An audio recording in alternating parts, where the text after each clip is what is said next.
ಕಾಂಗ್ರೆಸ್ ಕದನ ಕಲಿಗಳ ಎರಡನೇ ಪಟ್ಟಿ ಅಂತಿಮ ಆಗಿದೆ. ಅಭ್ಯರ್ಥಿಗಳ ಹೆಸರು ಅಧಿಕೃತ ಘೋಷಣೆಯಷ್ಟೇ ಮಾತ್ರ ಬಾಕಿ ಉಳಿದುಕೊಂಡಿದೆ. ನೋಡಿ, ಈಗ ಯಾವುದೇ ಕ್ಷಣದಲ್ಲಿ ಬೇಕಾದರೂ 17 ಜನ ಅಭ್ಯರ್ಥಿಗಳ ಪಟ್ಟಿ ರಿಲೀಸ್ ಆಗಬಹುದು. ಕಾಂಗ್ರೆಸ್ನ ಎರಡನೇ ಪಟ್ಟಿ ಫೈನಲ್ ಆಗಿದೆ, ಆದರೆ ಅಧಿಕೃತ ಘೋಷಣೆ ಮಾತ್ರ ಬಾಕಿ, ಅಂದ್ರೆ ಅನೌನ್ಸ್ ಹೆಸರುಗಳು ಮಾತ್ರ ಬಾಕಿ ಇದೆ ಹೇಳೋದು. ಯಾವ ಕ್ಷಣದಲ್ಲಿ ಬೇಕಾದರೂ 17 ಜನ ಅಭ್ಯರ್ಥಿಗಳ ಪಟ್ಟಿಯನ್ನು ಬಿಡುಗಡೆ ಮಾಡಬಹುದು. 4 ಕ್ಷೇತ್ರಗಳನ್ನ ಪೆಂಡಿಂಗ್ ಉಳಿಸಿಕೊಂಡಿದೆ ಹೈಕಮಾಂಡ್. ಕಾರಣ ಕೂಡ ಇದಾವೆ. ಚಿಕ್ಕಬಳ್ಳಾಪುರ, ಬಳ್ಳಾರಿ, ಚಾಮರಾಜನಗರ, ಕೋಲಾರ ಪೆಂಡಿಂಗ್ ಇದೆ. ಮತ್ತೊಮ್ಮೆ ಪರಿಶೀಲಿಸಿ ಫೈನಲ್ ಮಾಡುತ್ತೆ ಹೈಕಮಾಂಡ್.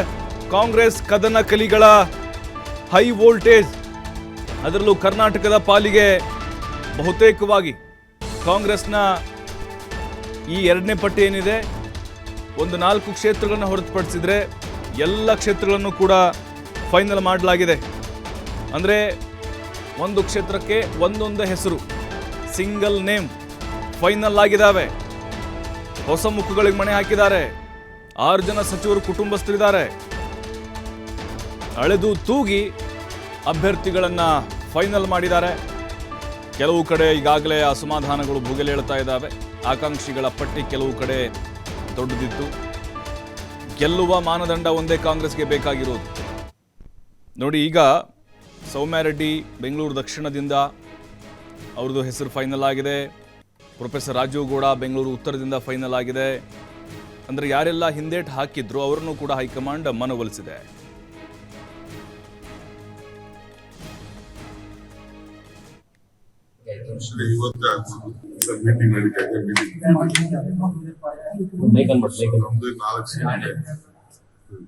ನಾಲ್ಕು ಸೀಟ್ ನಾವು ಬೆಂಗಳೂರಲ್ಲಿ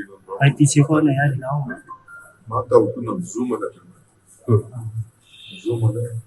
ಮಾಡಿ ಇಲ್ಲಿ ಏನಿಲ್ಲ, ಕೆಲವು ಲೋಕಲ್ ಕನ್ಸಲ್ಟೇಷನ್ ಮಾಡಬೇಕಾಗಿದೆ.